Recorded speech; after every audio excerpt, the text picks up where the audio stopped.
నమస్తే, welcome to prime 9. AP రాజకీయాల్లో అధికార కూటమి సరికొత్త హిస్టరీ రిపీట్ చేసేందుకు భారీ స్కెచ్ వేసిందా? ప్రతిపక్ష వైఎస్ఆర్ కాంగ్రెస్ పార్టీ కోలుకోలేని విధంగా మాస్టర్ ప్లాన్ అమల్లోకి తెచ్చిందా? అవును, కేవలం రాజకీయ విమర్శలతో సరిపెట్టకుండా అభివృద్ధి మంత్రంతో ప్రతిపక్షాల ఆయు పట్టుపై దెబ్బ కొట్టాలని డిసైడ్ అయ్యారు CM Chandrababu, deputy CM Pawan Kalyan. ముఖ్యంగా వైసీపీకి ఒకప్పుడు బలమైన స్థావరాలుగా ఉన్న రాయలసీమ, ఉత్తరాంధ్రలపై ఇప్పుడు కూటమి పూర్తిగా ఫోకస్ పెట్టింది. సీమలో భారీ పరిశ్రమల క్యూ, ఉత్తరాంధ్రలో Bhogapuram airport, Google data centre వంటి భారీ పెట్టుబడులతో యువతను తమ వైపు తిప్పుకుంటోంది.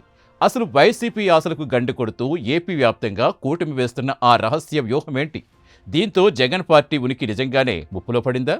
పూర్తి వివరాలు ఇప్పుడు చూద్దాం.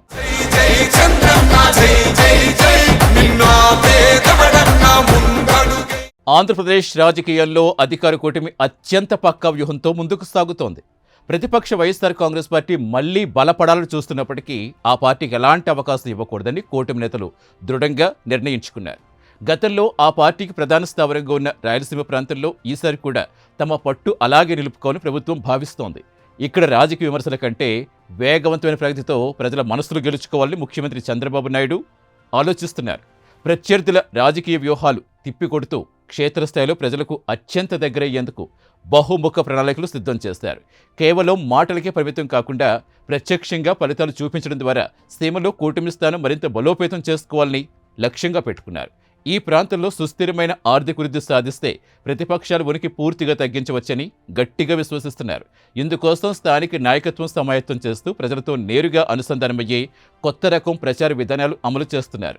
ఉత్తరాంధ్ర ప్రాంతంలో సైతం వైఎస్ఆర్ కాంగ్రెస్ పార్టీకి ఎలాంటి అవకాశం ఇవ్వకుండా పక్కా పథకం ప్రకారమే పావులు కదుపుతున్నారు. 2 కీలక ప్రాంతాలపై చంద్రబాబు ప్రత్యేక శ్రద్ధ చూపించగా ఉభయ గోదావరి జిల్లాల్లో కూటమి పట్టు ఏమాత్రం సడలిపోకూడదని డిప్యూటీ సీఎం పవన్ కళ్యాణ్ నిరంతరం శ్రమిస్తున్నారు. కృష్ణా, గుంటూరు, ప్రకాశం, నెల్లూరు జిల్లాల్లో పొత్తుల బలం నిలబెట్టుకోవాలనే ఆలోచనలో ఇద్దరు నేతలు ఏకీభవించారు. చారిత్రకంగా రాయలసీమలో తెలుగుదేశం పార్టీకి మిశ్రమ ఫలితాలు వచ్చేవి. అక్కడ కాంగ్రెస్ పార్టీ, ఆ తర్వాత వైసీపీ ప్రభావం బలంగా ఉండేది. గత ఎన్నికల్లో వచ్చిన అపూర్వ విజయంతో సీన్ మొత్తం మారిపోయింది. ఈ ప్రజాదరణ శాశ్వతంగా కాపాడుకోవటం కూటమికి అత్యంత కీలకం కాబోతోంది. కాబట్టి రాజకీయ సమీకరణాలు మార్చేలా ప్రతి జిల్లాపై నిరంతరం పర్యవేక్షణ పెంచారు. ఈ కూటమి ఐక్యతతో రాష్ట్రంలో ప్రతిపక్షాల ఉనికి ప్రశ్నార్థకంగా మారుతుందని విశ్లేషకులు అంటున్నారు. పార్టీ శ్రేణులు సైతం అట్టడుగు స్థాయి వరకు సమన్వయంతో పనిచేస్తూ ప్రజాభిమానం నిలబెట్టుకునేలా ప్రతి క్షణం తీవ్రంగా కృషి చేస్తున్నాయి. రాయలసీమ ప్రాంతంలో పారిశ్రామిక అభివృద్ధి వేగవంతంగా జరుగుతూ ఉండటం కూటమి ప్రభుత్వానికి పెద్ద ప్లస్ పాయింట్ అవుతుంది.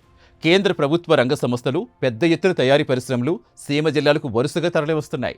ముఖ్యంగా తిరుపతి జిల్లాలో శ్రీ సిటీ, అనంతపురం జిల్లాలో పారిశ్రామిక క్లస్టర్స్ నవయుగానికి వేదికగా నిలుస్తున్నాయి.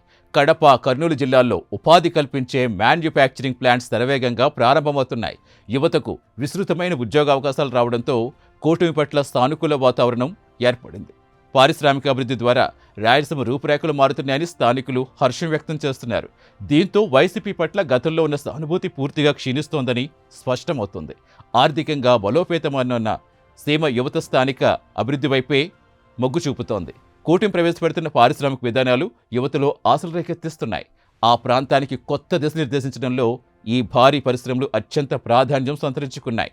ప్రాంతీయ అసమానతలు తొలగిస్తూ భవిష్యత్ తరాలకు మెరుగైన అవకాశాలు కల్పించేలా ప్రణాళికలు రూపుదిద్దుకుంటున్నాయి. మరోవైపు ఉత్తరాంధ్రలో సైతం పెట్టుబడులు వరద పారడంతో ప్రజల్లో ప్రభుత్వ పనితీరుపై మంచి సంతృప్తి వ్యక్తమవుతోంది. దశాబ్దాల కలయిన ప్రత్యేక రైల్వే జోన్ సాకారం కావటం, భోగాపురం అంతర్జాతీయ విమానాశ్రయ నిర్మాణం వేగవంతం కావటం ఈ ప్రాంతానికి కొత్త శోభ తెచ్చాయి. వీటితో పాటు కొత్త ఓడరేవులు, స్టీల్ ప్లాంట్స్ ఏర్పాటు, విస్తృతంగా ఐటీ పరిశ్రమలు, గూగుల్ డేటా సెంటర్ ప్రాజెక్ట్స్ వేగంగా పట్టాలెక్కుతున్నాయి. గ్లోబల్ టెక్ దిగ్గజాల రాకతో విశాఖ ఐటీ హబ్గా గ్లోబల్ మ్యాప్పై మెరుస్తోంది. ఈ స్థానిక పురోగతి ప్రతిపక్షాలకు గట్టి ఎదురుదెబ్బగా మారింది. ఉత్తరాంధ్రలో వైసీపీ మళ్లీ కోలుకోవడం చాలా కష్టమని రాజకీయ విశ్లేషకులు అభిప్రాయపడుతున్నారు. ఉద్యోగాలు లభిస్తుండటంతో యువతలో కొత్త ఉత్సాహం కనిపిస్తోంది. సాంకేతిక రంగంలో వస్తున్న మార్పులు స్థానిక ఆర్థిక వ్యవస్థను పునర్నిర్మిస్తున్నాయి. నిరుద్యోగ సమస్యకు శాశ్వత పరిష్కారం చూపే దిశగా ప్రభుత్వం చేస్తున్న ప్రయత్నాలు క్షేత్రస్థాయిలో విశేష ఫలితాలిస్తున్నాయి. ఇలాంటి సమగ్ర అభివృద్ధి ఉత్తరాంధ్ర రూపురేఖలు శాశ్వతంగా మార్చేస్తున్నట్టుగా స్పష్టంగా కనిపిస్తోంది. మొత్తంగా చూస్తే ఆంధ్రప్రదేశ్ రాష్ట్రంలో తమ తిరుగులేని రాజకీయ ఆధిపత్యం నిలబెట్టుకునేందుకు కూటమి సర్కార్ అన్ని కోణాల్లో చాలా బలంగా పనిచేస్తోంది. కేవలం రాజకీయ ప్రచారాలకే పరిమితం కాకుండా ఉద్యోగ ఉపాధి అవకాశాలు పెంచడం ద్వారా ప్రజల విశ్వాసం శాశ్వతంగా పొందేందుకు వ్యూహాత్మక చర్యలు చేపడుతోంది. ముఖ్యంగా రాయలసీమ, ఉత్తరాంధ్ర వంటి కీలక ప్రాంతాల్లో ప్రతిపక్ష పార్టీ మళ్లీ కోలుకోలేని విధంగా సమగ్ర ప్రగతి బాటలు వేస్తున్నారు. Chandrababu Naidu vision, Pawan Kalyan mass following కలిపి కూటమికి కొండంత బలాన్నిస్తున్నాయి. అభివృద్ధి వేగం, రాజకీయ ఐక్యత సమాంతరంగా సాగుతుండటంతో భవిష్యత్ ఎన్నికల్లో కూడా కూటమి తిరుగులేని శక్తిగా నిలవటం ఖాయంగా కనిపిస్తోంది. ఈ వ్యూహాత్మక అడుగులు రాష్ట్ర భవిష్యత్ పూర్తిగా మార్చేసే దిశగా సాగుతున్నాయి. ప్రగతి ఫలాలు ప్రతి ఇంటికి అందుతుండటంతో వైసీపీ ఆశలు అడియాసలయ్యే అవకాశాలు మెండుగా కనిపిస్తున్నాయి. రాజకీయ స్థిరత్వంతో కూడిన ఈ ప్రగతి ప్రయాణం రాష్ట్రంలో కొత్త రాజకీయ శకానికి బలమైన పునాది వేస్తుందని స్పష్టంగా అర్థమవుతోంది.